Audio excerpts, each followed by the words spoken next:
doing something a little different. I will not be playing Overwatch for 16 hours. I'll probably just be reading for like maybe 2, probably closer to 1, maybe a little under that. We'll just see how the flow goes. But I wanted to record this. If you're watching this in the future, it should be on my Irritate Reads channel, youtube.com Irritate Reads. Need to fill that up because I have not posted a lot of reading on there. So what we have here is The World's Greatest Thinkers, Man and Spirit, The Speculative Philosophers, published by Random House. It's a pretty old one. Friends gave it as a gift a few years ago for my birthday.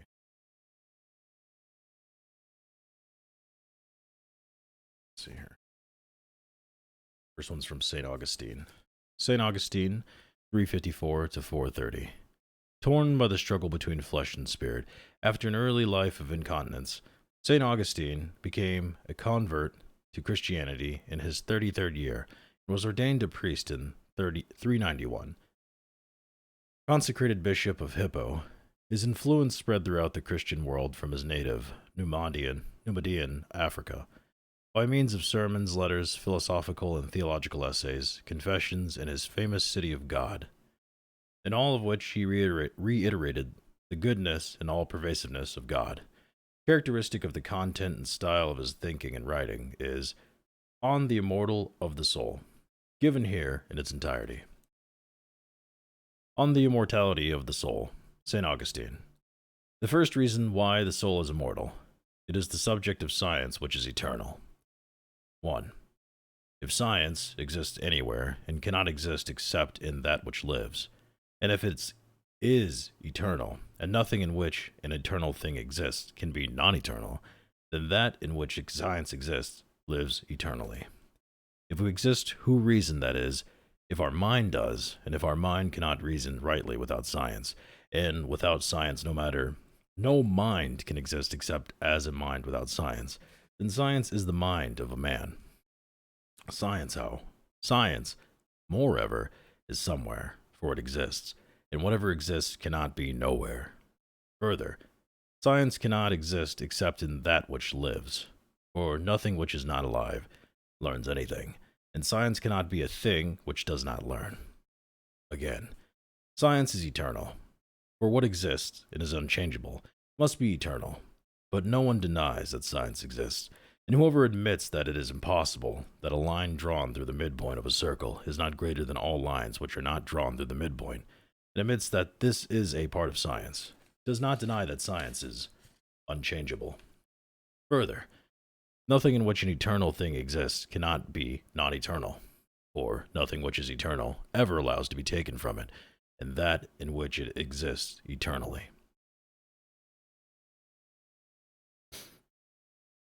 Now, truly, when we reason it in the mind, which reasons, for only he who thinks reasons, neither does the body think, nor does the mind receive the help of the body in thinking, since when the mind wishes to think, it turns away from the body. For what it is thought is thus eternal, and nothing pertaining to the body is thus eternal. Therefore, the body cannot help the mind, as it strives to understand, for it is sufficient if the body does not hamper the mind. Again, without science, nobody reasons rightly, for thought is right reasoning, moving from things certain to the investigation of things uncertain, and there is nothing certain in an ignorant mind. All that the mind knows, moreover, it contains within itself, nor does knowledge consist in anything which does not pertain to some science, for science is the knowledge of any things whatsoever. Therefore, the human mind always lives. Another reason. It is the subject of reason which is not changed. 2. Surely, reason either is the mind or is in the mind. Our reason, moreover, is better than our body. And body is a substance, and it is better to be a substance than to be nothing. Therefore, reason is not nothing. Again, whatever the harmony of the body is, it must be in the body. It must be in the body, inseparably as in a subject, and nothing may be held to be in the harmony unless it is also necessarily in that body inseparably as in the subject. But the human body is mutable, and reason is immutable. For all which does not exist always in the same mode is mutable, but that 2 and 2 are 4 exists always in the same mode, and also that 4 contains 2, and 2 exists always in the same mode, but 2 does not contain 4. Therefore, 2 is not 4. This sort of reasoning, then, is immutable. Therefore, reason is immutable. Moreover, if the subject is changed, there is no way in which that which is in the subject remains unchanged. Hence it follows that the mind is not a harmony of the body, nor can death befall unchangeable things. Consequently, the mind always lives, and either the mind is reason itself, or has reason in it inseparably. Mind is living substance and immutable, and if it is in some mode mutable, it does not, on that account, become mortal. 3. Some power is constant, and all constancy is unchangeable, and all power can act, nor does it cease to be power when it acts. Further, all action is moved or moves. Therefore, not all which is moved, or surely not all which moves, is changeable. But all which is moved by another and does not move itself is a mortal thing. Nor is anything immutable which is mortal. Hence, certainly, and without any disjunction, it is concluded that not all which moves is changed. There is, moreover, no motion without substance, and any substance either is alive or is not alive, and all which does not live is inanimate. But no action is inanimate. Therefore, that which moves, so, or as not to be changed, can be living substance. Any action, moreover, moves the body through a number of steps. Therefore, not all which moves the body is changeable. The body, moreover, is not moved except in time, and to the body pertains being moved faster and slower. Therefore, there is shown to be a certain thing which moves in time and is not changed. Moreover, every body which moves in time, although it tends towards one end, yet can neither accomplish simultaneously all the steps which lead to this end, nor can avoid the several steps. For by whatever impulse it's moved, a body cannot be perfectly one, because it can be divided into parts, and there is no body without parts, as there is no time without an interval of delay, even if it is expressed by a very short syllable of which you hear neither the beginning nor the end. Further, what occurs thus needs expectation, that it may be accomplished, and memory that it may be understood as much as possible. The expectation is of future things, while memory is of things past, but intention to act belongs to present time, through which the future moves into the past, and without memory we cannot expect the end of a motion which has begun. For how can that be expected to cease, which forgets either that it has begun or that it is in motion?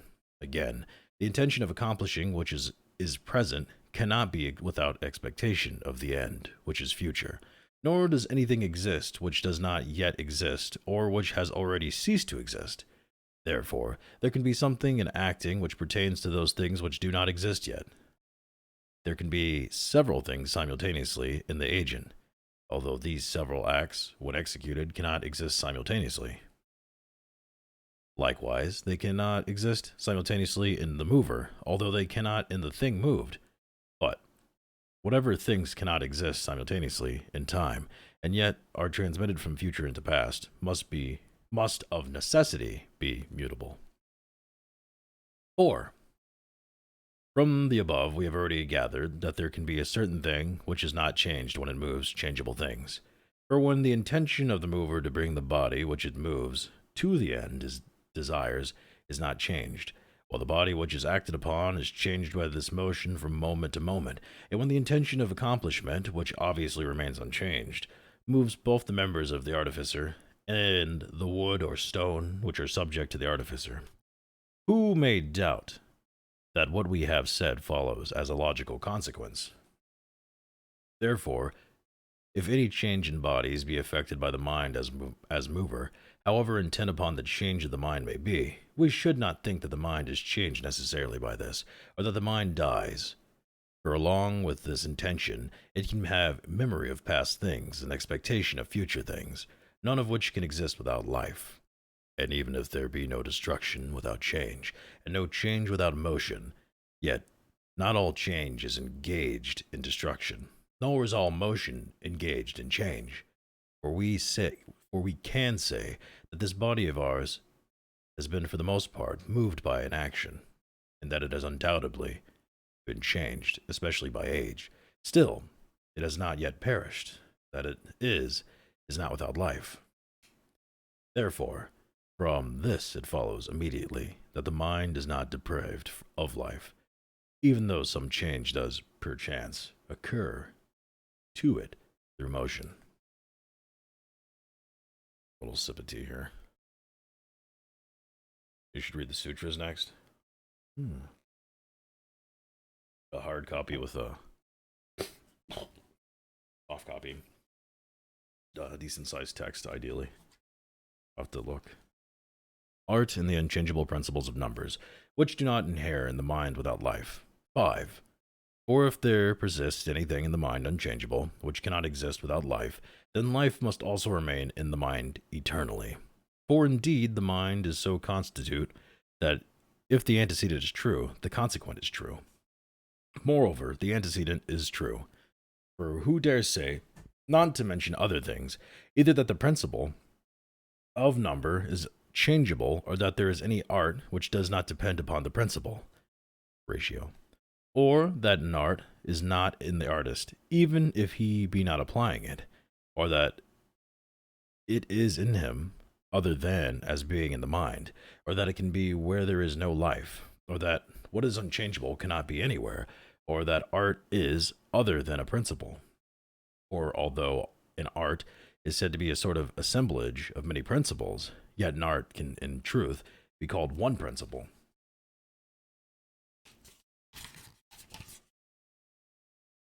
And can be so thought. But whether it be the former or the latter, it follows, nonetheless, that art is unchangeable. Moreover, it is clear not only that an art is in the mind of the artist, but also that it is nowhere else except in the mind, and is inseparable. For if art is separate from the mind, it will be other than in the mind, or will be nowhere, or will pass immediately from the mind. But just as there is no seed of art without life, so there is no life according to a principle. Anywhere except in the soul. Further, that which is cannot be nowhere, nor can that which is immutable be non-existent at any time. But if an art passes from mind to mind, it would leave one mind and abide in another. In this case, nobody would teach an art except by losing it, or further, nobody would become skilled except through the forgetting of his teacher, or by the teacher's death. If these things are utterly absurd and false, as they are, then the human mind is immortal. 6.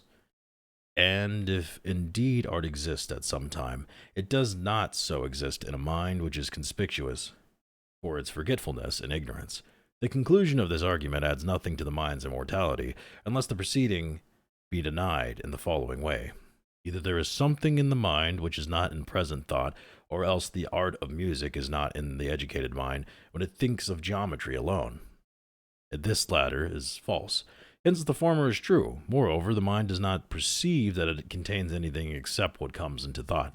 Therefore, there can be something in the mind, which the mind itself does not perceive to be in it. But, as long as it is there, this makes no difference. For if the mind has been occupied with other things too long, and to be able to turn its attention back to things thought of before, this is called forgetting, or ignorance. But, since when we read... I'm holding it in, but every time I read philosophy, it's just like some guy is arguing with his wife, and instead of just being like, I'm wrong, he comes up with like entire like paragraphs justifying his reasoning. But since when we reason with ourselves, or when we are skillfully questioned by another concerning certain liberal art, we discover the things which we discover nowhere else but in the mind. And since to discover is not to make or to cause, as otherwise the mind would cause eternal things through temporal discovery, for it is often discovers eternal things, as the principle of the circle, or anything else of this sort of in the arts, which is not understood either to have been non-existent at some time, or ever to be about to be. Hence, it is also evident that the human mind is immortal, and all true principles are in hidden places, although, either because of ignorance or forgetting, it seems not to contain them or to have lost them. Mind is not changed so that it ceases to be mind. 7. But now let us see what extent we should accept the statement that the mind changes. For if the mind is the subject, with art existing in the subject, and if a subject cannot be changed unless that which is in it as a subject be changed also, who can hold that art and principle are unchangeable in the mind, if the mind in which they exist is shown to be changeable? Moreover, where is the greater change than that in contraries? And who denies that the mind is, to say the least, at times stupid, and at other times wise? Therefore, let us see how many ways that which it is called change of the soul may be taken. Of these, I think there are found two genera, quite evident, or at last quite clear to us, though there are found several species.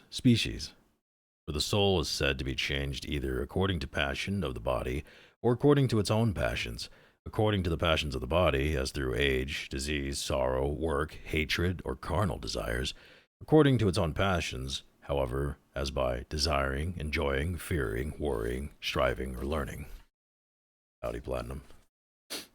8. All these changes, they are not necessary proof that the soul dies, ought not to be feared or taken separately each by each, but it should be seen whether they oppose our reasoning, in which we said that when a subject is changed, all which is the subject is necessarily changed, but they do not oppose it. For this is said of a subject, according to such a change as makes the name change entirely. For if wax changes to a black color from white, it is none the less wax, and also if it assumes a round shape after being square, becomes hard when it has been soft, cools after being hot. These are all in the subject, and wax is the subject, but wax remains not more or less wax than these things are changed. Therefore, some change of these things in the subject can occur, when the subject itself is not changed with regard to what it is and is called. But if so much change occurs in those things which are in the subject, that which was said to be the subject cannot any longer be so called, as, for example, when from the heat of fire wax disappears into the thin air, and suffers such change that it may rightly be understood that the subject is changed, since it was wax and is no longer wax, then by no reasoning of any kind whatever would we think that any of those things would remain, which were the subject, because it was what it was. 9. Consequently, if we said above, the soul is a subject in which the reason is inseparable, by that necessity also be which it is shown to be in the subject, neither can there be any soul except a living soul, nor can reason be in a soul without life, and reason is immortal. Hence, the soul is immortal. For in absolutely no way could the soul remain immutable if its subject did not exist. This would happen if so great a change should befall the soul as it would make it not a soul, that is, would compel it to die. Moreover, not one of those changes which occurs to the soul, neither through the body or through itself, although there is not a little question whether any occurred through itself, that is, of which it itself the cause, causes the soul not to be a soul. Therefore, they need not be feared, per se, nor because they may oppose our reasoning. Unchangeable reason, whether it be in the mind or with the mind, or whether the mind be in it, cannot be separated from the very same mind. 10. Hence I see that all men of reason ought to take pains to know what reason is, and how many ways it can be defined, so that it may remain firm, according to all modes, and with regard to the immortality of the soul. Reason is the aspect of the mind which perceives the true per se, and not through the body. Or it is the contemplation of the true, not through the body. Or it is the true itself, which is contemplated. Nobody doubts that the first of these is in the mind. There can be a question about the second and third, but even the second cannot exist without the mind. Concerning the third, the greater question is whether the true which is perceived by the mind without the instrument of the body, exists per se, and is not in the mind, or whether it can exist without the mind. Moreover, in whatever mode the true may be, the mind cannot contemplate it per se, except through some connection with it. For all that we contemplate, we either perceive through cognition, or through a sense, or through the intellect. But those things which are perceived through sense, we also sense to be outside us, and to be contained in places apart from which it is established that they cannot be perceived. But those things which are not thought to have being in another place, other than the very mind which thinks them, for the same time they are also thought to not be contained in any place. 11. Consequently, the connection between the mind which perceives and the true which it perceives is either such that of the mind as a subject, with the true in it as in a subject, or, on the other hand, the true is the subject with the mind in it as in a subject, or else each is a substance. Moreover, if the connection is of the first sort, the mind is immortal as reason, according to the preceding argument, since reason can be in nothing but a living thing. The same necessity lies in the second sort of connection. For if the true, which is called reason, contains nothing which is changeable, as it appears, then nothing can be changed, which it is in it, as in a subject. Therefore, all the struggle is left to the third. For if mind is one substance, and reason another substance to which it is joined, he is not absurd who would think it possible for the former to remain while the latter perishes. But it is evident that as long as the mind is not separated from reason and remains connected with it, the mind necessarily survives and lives. But by what force can it be separated? By bodily force? Whose power is weaker? Whose origin is inferior? Whose order is more disparate? Not at all. Then by animate strength? But how so? Cannot a more powerful mind contemplate reason without separating another mind from it? Reason is not lacking in any mind which contemplates. If all minds contemplate, and since nothing is more powerful than reason itself, than which nothing is more immutable, by no means will there be a mind not joined to reason, and yet more powerful than one which is so joined. It remains that either reason separates itself from mind, or else the mind itself is separated by will.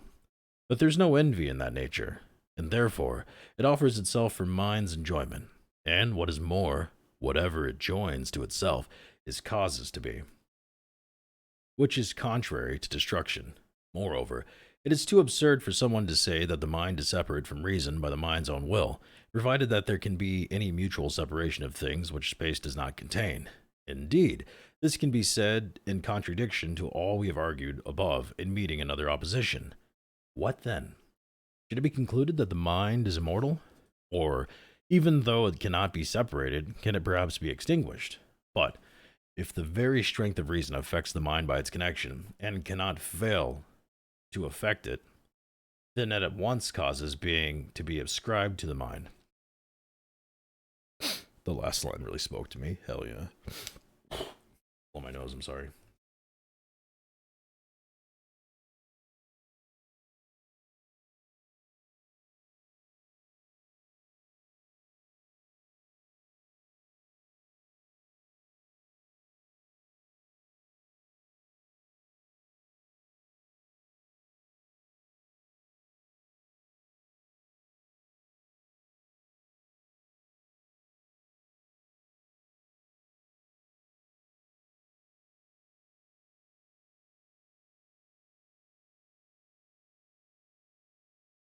"12.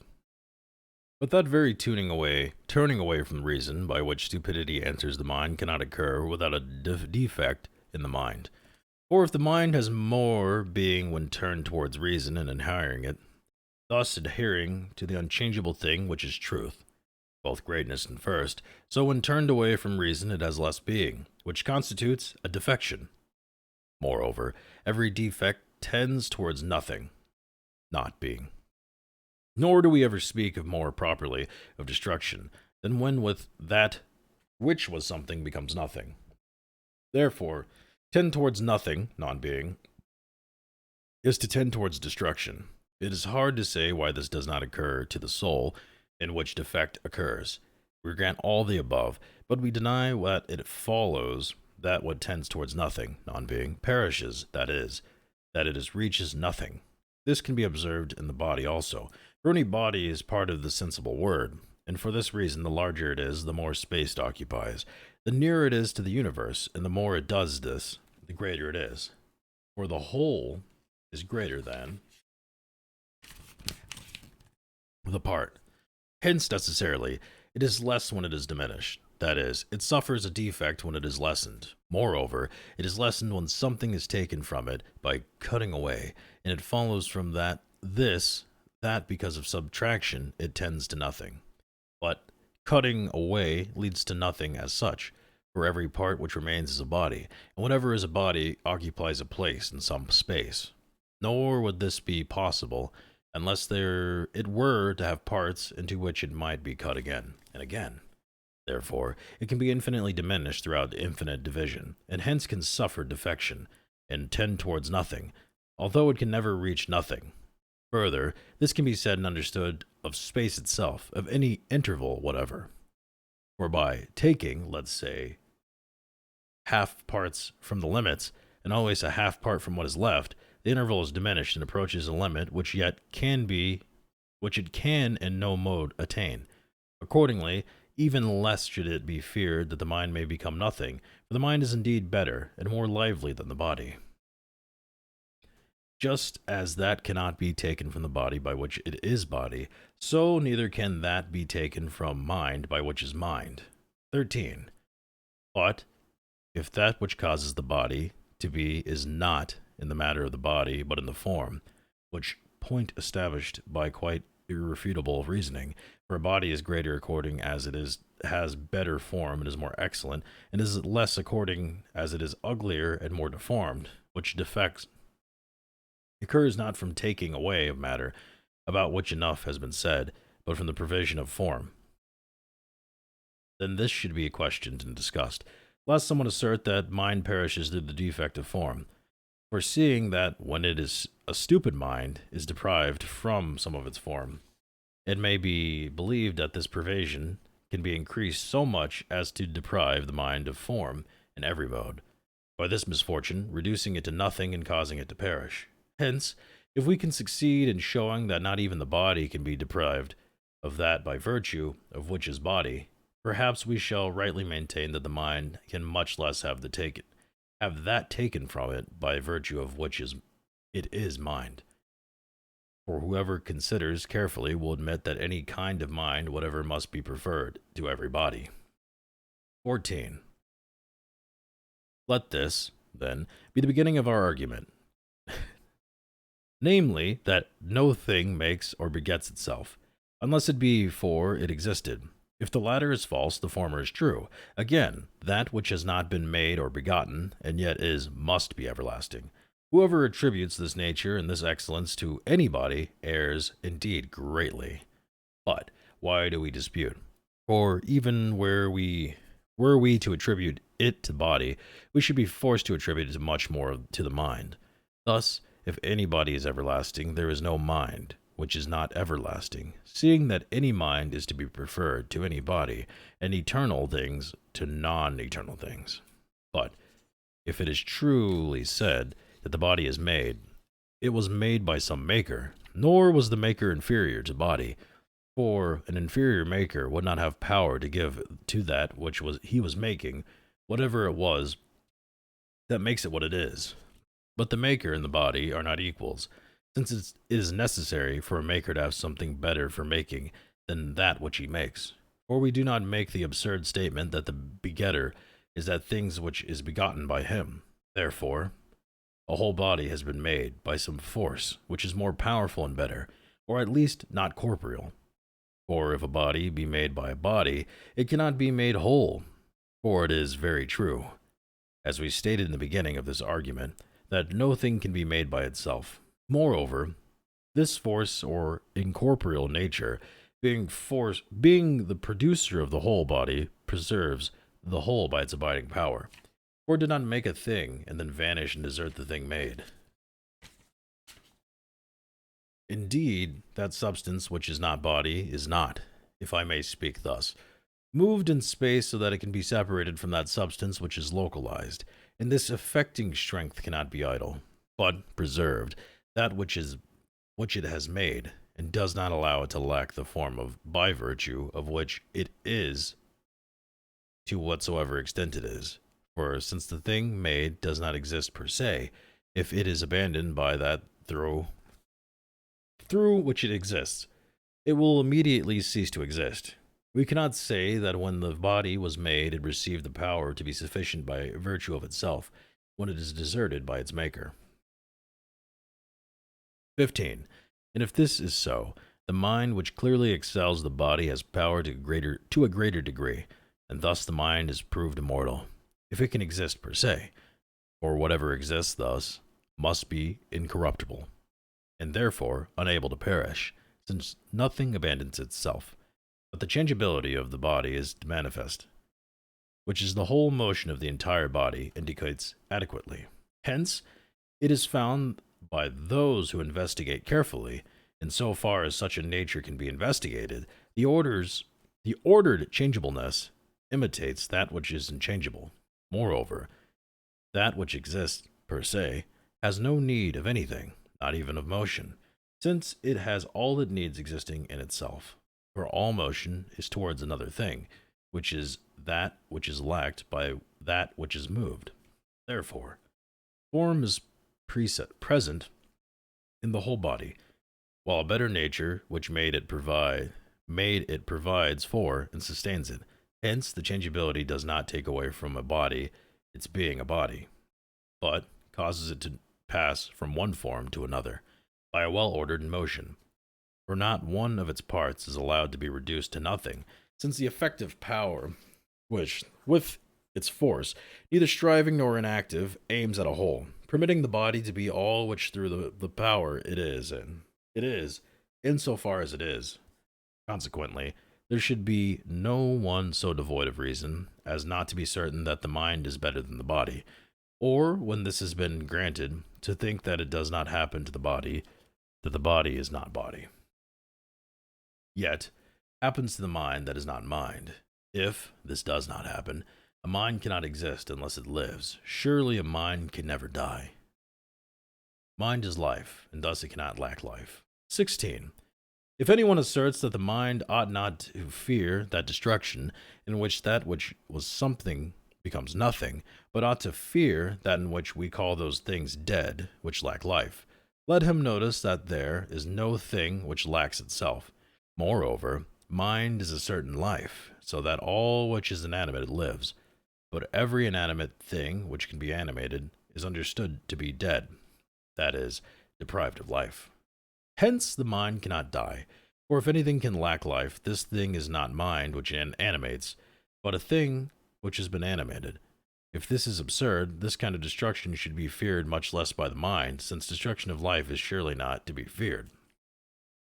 For if the mind dies wholly when life abandons it, that very life which deserts it is understood much better as mind. As now mind is not something deserted by life, but the very life itself which deserted. For whatever dead thing is said to be abandoned by life is understood to be deserted by the soul. Moreover, this life which deserts the thing which is itself the mind. It does not abandon itself, hence the mind does not die. Mind is not the organization of body. 17. Indeed. Unless perhaps we ought to believe that life is some organization of the body, as some have held, it would never have seemed so to them if they had been able to see those things which exist truly, and which remain unchangeable, when the same mind has been freed from the habit of bodies and cleansed. For who has looked well within himself without having experienced the more earnestly he had thought something, the more he was able to move and draw the attention of the mind away from the senses of the body? If the mind were an organization of the body, this would absolutely not happen, for a thing which did not have a nature of its own, and was not of substance, but which, like color and shape, was in the body inseparable as in a subject, would not try in any other way to turn itself away from that same body in order to perceive intelligible things. and only insomuch as it could do this without being able to look upon intelligible things, and be made by this vision better and more excellent.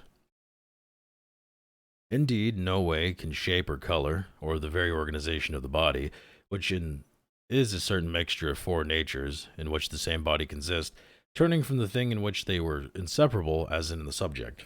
The comparison with these things, those things which the mind thinks, when it turns away from the body, are not wholly corporeal, and yet they exist, and that in a great degree, for they maintain themselves always in the same mode. For nothing more absurd can be said than that those things which we see with our eyes exist, while those things which we perceive by the intellect do not. For it is mad to doubt that the intellect is incomparably superior to the eyes. Moreover, while these things which are thought maintain themselves in the same mode, when the mind sees them, it shows well enough that it is joined to them in a certain miraculous and likewise incorporeal way. That is, not locally. Or either they are in it, or it is in them. And whichever one of these is true, either the one is in the other, as in a subject, or each is one is substance. But if the first is true, the mind is not in the body, as in the subject. A color and shape are, since either is a substance itself, or is in the another substance, which is not body. Moreover, if the second is true, mind is not in body as in a subject, as color is in body, because the mind is a substance. Further, the organization of a body is in the body as in a subject, just as color is. Therefore, mind is not the organization of the body, but the mind is life. No thing deserts itself, and that dies which is deserted by life. Therefore, the mind cannot die.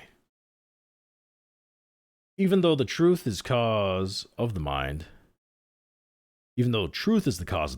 mind does not perish through falsehood, the contrary of truth.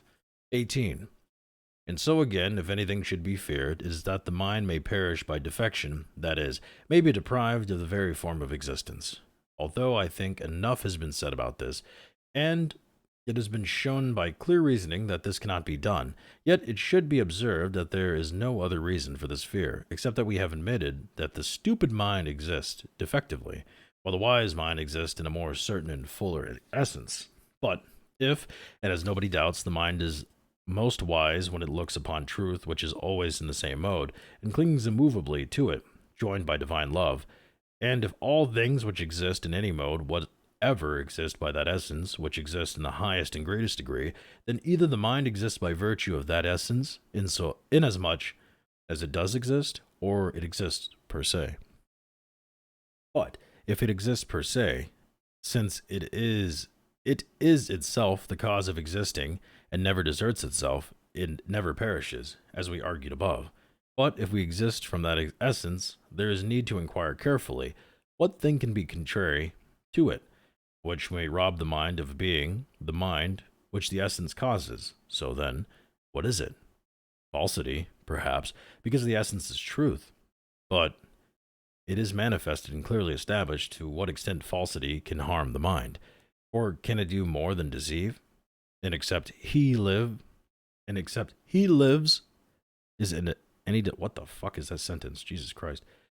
Any except he live is any deceived. Therefore, falsity cannot destroy the mind.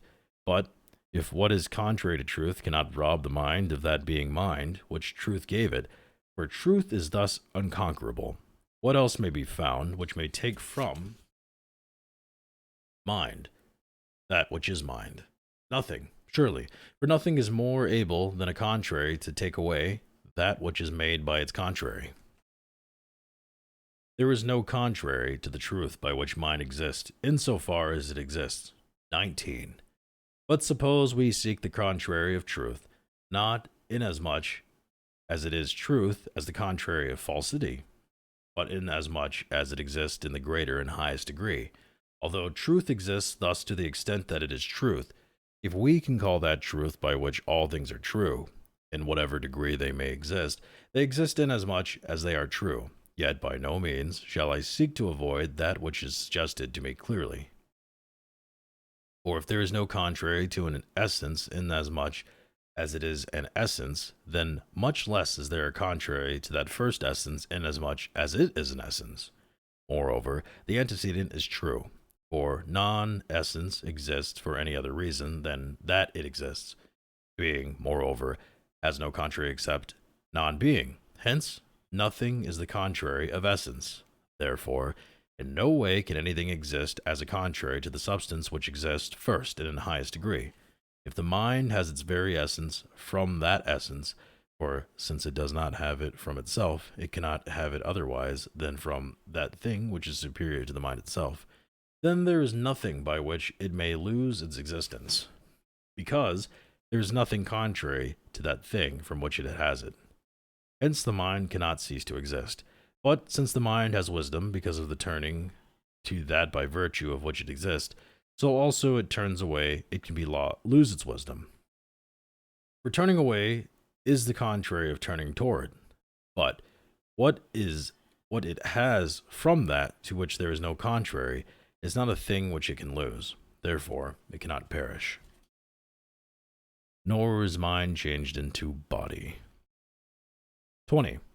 Here perhaps some question may appear as to whether the mind which does not perish is not changed into a lower essence. For it can appear to some, and not unjustly, that this reasoning proves that the mind cannot reach nothing, yet can be perhaps changed into body. For if what was formerly mind becomes body, it will not yet be wholly non-existent, but this is impossible unless the mind desires it, or else it is compelled by another. Yet mind will not necessarily be able to be body, even if it desires it, or if it's compelled. For if it is body, it follows that it desires this or is compelled. But if it does not follow that if it is desires or is compelled, it is body. Moreover, if it will never desire to be body, for all the mind desires in regard to the body is that it may possess it, or make it live, or fashion it a certain manner, or look out for it in some way or another. Moreover, none of these things is possible if mind is not better than body. But if mind is body, it follows that it will not be better than body. Therefore, it will not wish to be body. Nor is there any surer proof of this than when the mind questions itself about this point, for thus the mind easily discovers that it has no desire except for some action, either knowing or sensing, or only living to the fullest extent of its power. 21. But if it is compelled to be body, by what? Pray is it compelled? Whatever it is, it must surely be more powerful than mind. Hence it cannot be compelled by body itself, for nobody can in any way be more powerful than mind. Moreover, a more powerful mind compels only that which it sets under its power, and no mind can be in any way be set under the power of another mind except by the former's own desire. Hence, one mind does not compel another mind more than the desires of the other allow. Moreover, it has been said that the mind cannot have desire to be body. Also, it is clear that the mind attains no satisfaction of its desire, but loses all desire, which happens when it is made body. Therefore, a mind cannot be compelled to become body by one whose only right to compel lies in the desires of the one compelled. Then whatever mind has another mind in its power must prefer having it to having a body in its power, and must wish to promote its goodness, or to have power over evil. Therefore, it will not wish to be a body. 22. Finally, the mind which compels either is animal or it lacks body. But if it lacks body, it is not in this world, and if it is thus, it is supremely good, and cannot wish another to suffer such a wicked change. But if it is animal, either the mind it compels is animal, or it is not. But if it is not, it cannot be compelled to anything by another. For none is more powerful than that which exists in the greatest degree. On the other hand, if it is body, again it is forced through body to whatever extent it is forced. But who believes that in any way such a change can be made in mind through body? For it would be made if the body were greater than it, although no matter what it is to which it is compelled by the body is not compelled wholly through the body, but is compelled through its own desires, about which enough has been said. Moreover, that which is better than a rational soul is God, as all agree. He surely looks after the soul, and therefore the soul cannot be forced by him to be changed into body. Nor is the strength of the mind diminished by sleep or any other similar affection of the body. 23.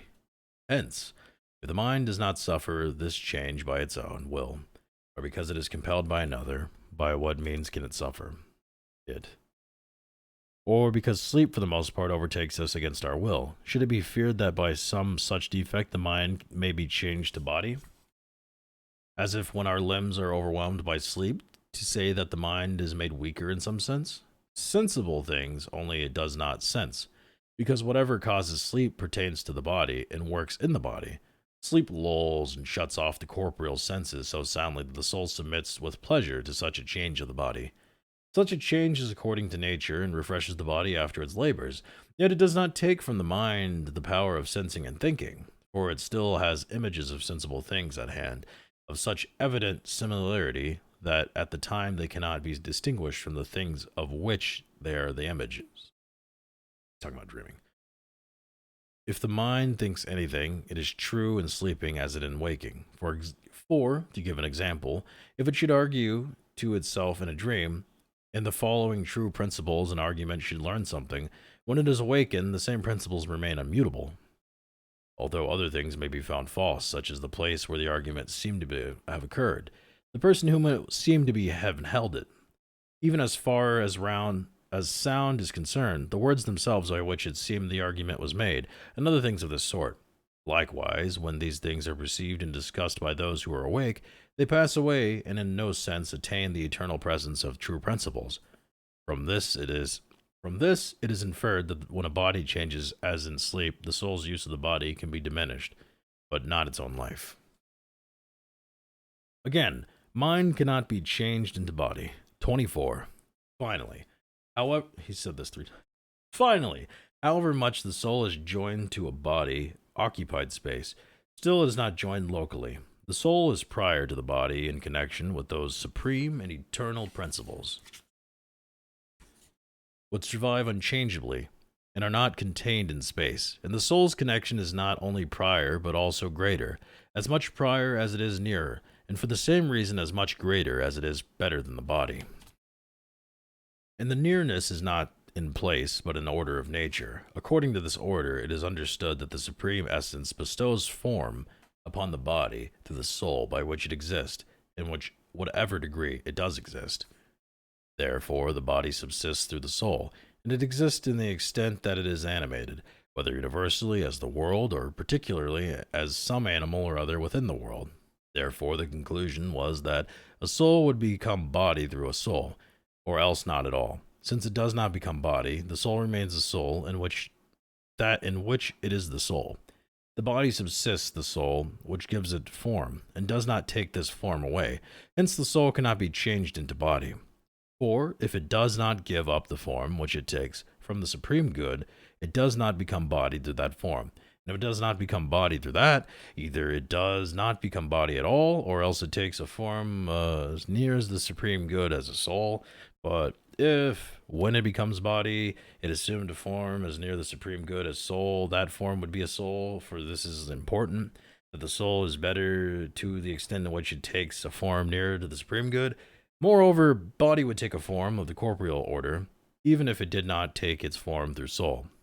Or, if nothing intervened, it would still take a form in this order.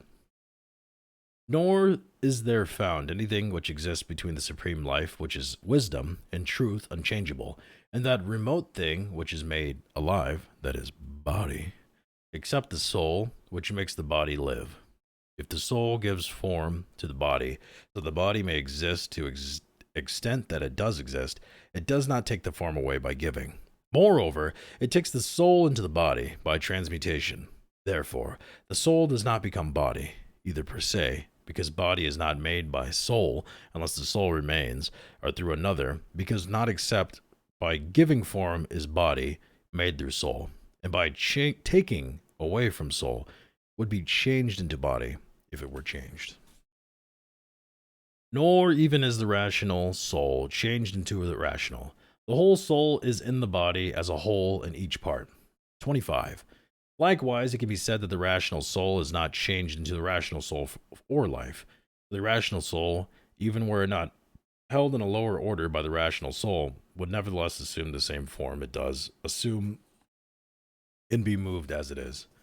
Therefore, more powerful things receive form from the supreme excellence and give it to things in the natural order. And when they give, surely they do not take away. And to whatever extent the things which are inferior exist, they exist because the form in which they exist is given to them by those more powerful than they. And indeed, the more powerful are also better. For to those natures it has been granted, not that through greater mass they have more power over things of lesser mass, but that without any increase of local magnitude, they're more powerful than and better than the lower forms. In this way, the soul is better than and greater than the body. Therefore, since the body, as has been said, subsists through the soul can be no way be changed into body, for no body is made except by receiving its form from the soul. The soul, if it became body, would become body through losing form, not through receiving it. Therefore, it is not possible, unless perhaps the soul be contained in a place and joined locally to the body. For if this were true, although the soul is more perfect in form, perhaps a greater mass could change the soul into its lower form. Just the greater air changes lesser fire. But it is not true. Indeed, every mass which occupies a place is not separate, whole in each of its parts, but the whole consists of all the parts. Consequently, one part of such a whole is in one place, and another in another, but the soul is present as a whole, not only in the entire mass of a body, but also in every least part of the body at the same time. For the soul senses the suffering of a part of the body as a whole, and yet not in the whole body. For when there is a pain in the foot, the eye turns, the tongue speaks, the hand moves forward. This would not happen unless the soul which senses in these parts also senses in the foot, nor could it, while absent, sense what was happening there. For it is not to be believed that it happens through any agent of communication which does not sense what it communicates. For the suffering which occurs does not run through the whole extent of the mass in such a way as to involve all the other parts of the soul which are elsewhere. Rather, the whole soul senses what happens to the foot in particular. It only senses it at the place at which it happens. The whole soul, therefore, is present simultaneously in each part, and simultaneously senses in each. Yet the soul is not wholly present in the way in which whiteness or any other quality of this sort is wholly present in each part of the body. For what a body suffers is one part by change of whiteness cannot pertain to the whiteness which is in another part. Hence, it is shown that a mass itself is differentiated according as its parts are differentiated. But we have proved above that this is not the case with the soul as it senses. That wasn't too bad. It's about an hour. A little under an hour. Oh. Well, I needed that. I was warming up so I can go do some other reading. I hope everyone has a lovely day. And thank you for listening. Good night.